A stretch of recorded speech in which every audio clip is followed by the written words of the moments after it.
Imagine getting pulled over by a cop who's already made up his mind about you before you even say a word. That's exactly what happens when Officer Daniels stops a black man on a quiet evening, convinced he's caught a criminal. No questions, no explanations, just handcuffs and an arrest. But what Daniels doesn't know is that the man he just humiliated in public isn't just anyone. He's the state's chief prosecutor. Fast forward to the courtroom, and the tables turn.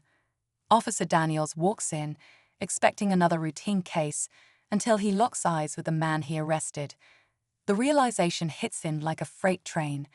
The judge calls the case, and Daniels suddenly feels the weight of his actions like never before. Will justice be served? Or will power and prejudice collide in an unexpected way? Stick around to see how this shocking courtroom moment unfolds. Officer Daniels had always seen himself as someone who knew how to handle the situation.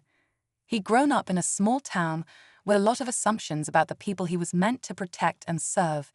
So when he pulled over a man driving through late at night, his instincts kicked in. This guy was different, out of place.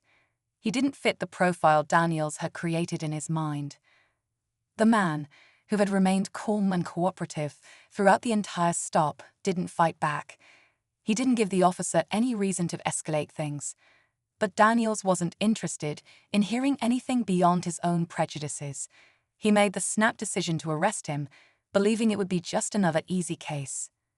But in the courtroom, the man's presence was anything but ordinary. Daniels was starting to feel uneasy as the prosecutor's cold stare pinned him in his seat. Who was this man really? What had he done, or what had he not done? As the judge began calling the case, Officer Daniels' palms started to sweat. The courtroom felt like a pressure cooker. His thoughts raced, but the quiet murmur of the crowd around him only made it worse. Every inch of his uniform now felt like a reminder of the power he had once held over the situation. But now it was slipping away. The black man he had arrested was sitting in front of him, poised and confident. Everything Daniels wasn't. He couldn't look away. The tension in the room grew thick as the prosecutor, the man he'd humiliated just hours before, stood up to speak. Daniels could feel the weight of every word the prosecutor said. His voice carried authority, but there was something else, something unspoken that lingered between them, resentment, disbelief, and a quiet promise that this wasn't over.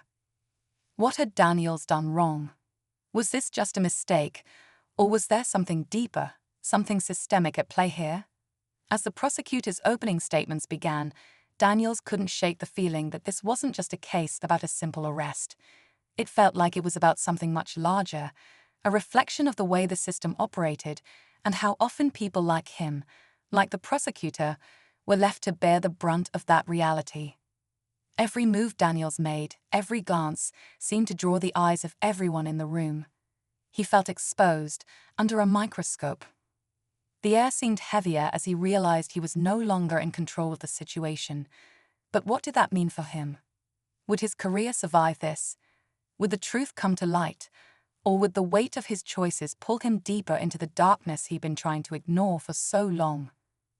The longer Officer Daniels sat there, the more the weight of the moment pressed on him.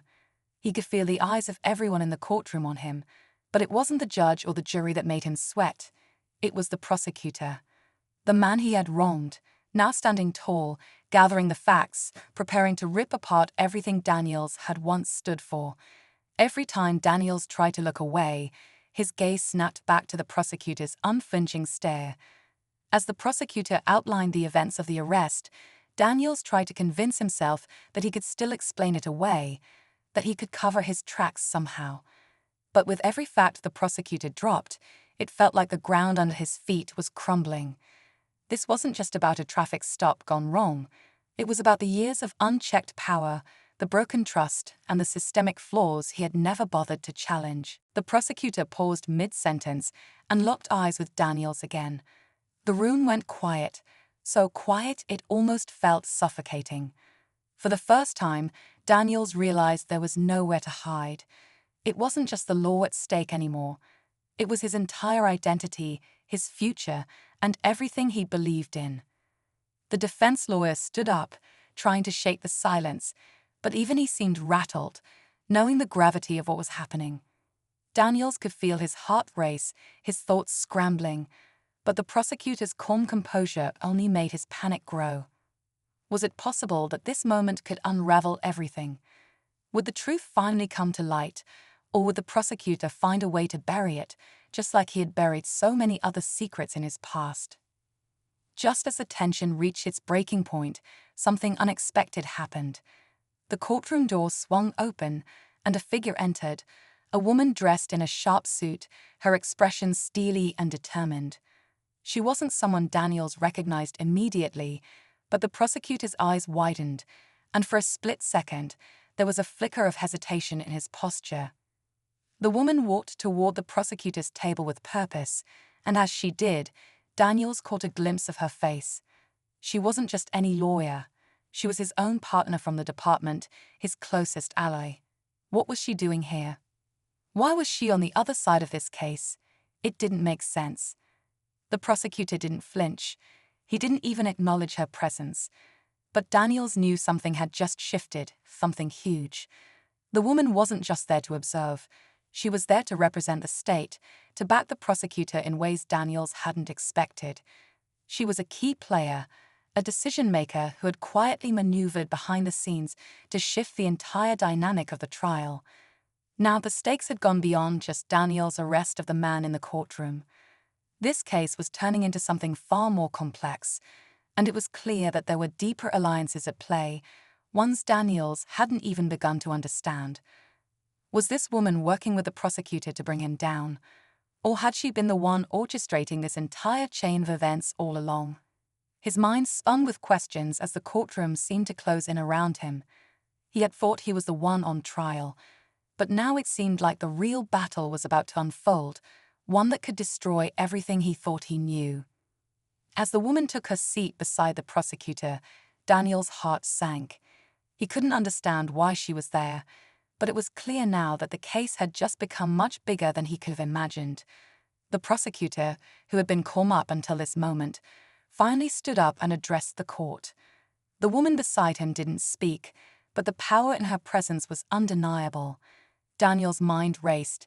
He was still reeling from the shock, but it was starting to come together. The prosecutor cleared his throat and began speaking. "Ladies and gentlemen of the jury, the man before you today," he pointed toward Daniels, "has been complicit in something far worse than a simple traffic stop. He has been part of a much larger, systemic abuse of power." Daniels felt his breath catch in his throat. The prosecutor's words were like daggers, each one carving deeper into his reality. But then came the twist. The woman beside the prosecutor stood up, her voice cutting through the room like a blade. "I'm here today to make sure that Officer Daniels isn't the only one held accountable," she said, her voice calm, yet full of authority. She turned toward Daniels, locking eyes with him. "The system you thought you were above, well, it's been watching you too." Suddenly, everything clicked. The woman wasn't just a colleague. She was an internal affairs investigator, someone who had been quietly gathering evidence on Daniels and his colleagues for months. The arrest wasn't just about racial profiling. It was the last straw in a string of corrupt practices that had been building up for years. Daniels had always assumed that his actions, his authority, would protect him, but now the weight of his choices was catching up with him. The room was still, heavy with the silence of the truth unraveling. Daniels felt the room closing in, suffocating him. The prosecutor's words continued to echo in his mind. It wasn't just a court case anymore. It was a reckoning. But as Daniels braced himself for the inevitable, the final twist came. The prosecutor looked up at the judge, who had been quietly observing. "Your Honor," the prosecutor said, "there's one more thing we need to address." The judge, with a grim expression, nodded. "Go ahead." The prosecutor turned toward the defense lawyer, who had been sitting there almost silently this whole time. "We've just uncovered something. The defense attorney, he's been leaking information, feeding into the corruption too. We have proof." The courtroom gasped. It was like everything had spiraled out of control. What started as a simple arrest had now turned into a full-scale investigation. In a single moment, everything Daniels had known, everyone he had trusted, was cast into question. Now, the courtroom wasn't just holding him accountable, it was holding the entire system accountable, and the real trial had just begun. As the defense attorney was taken into custody, the courtroom erupted in murmurs. Daniels felt the weight of the moment settle over him, the walls of his world collapsing as the truth poured out. He was no longer the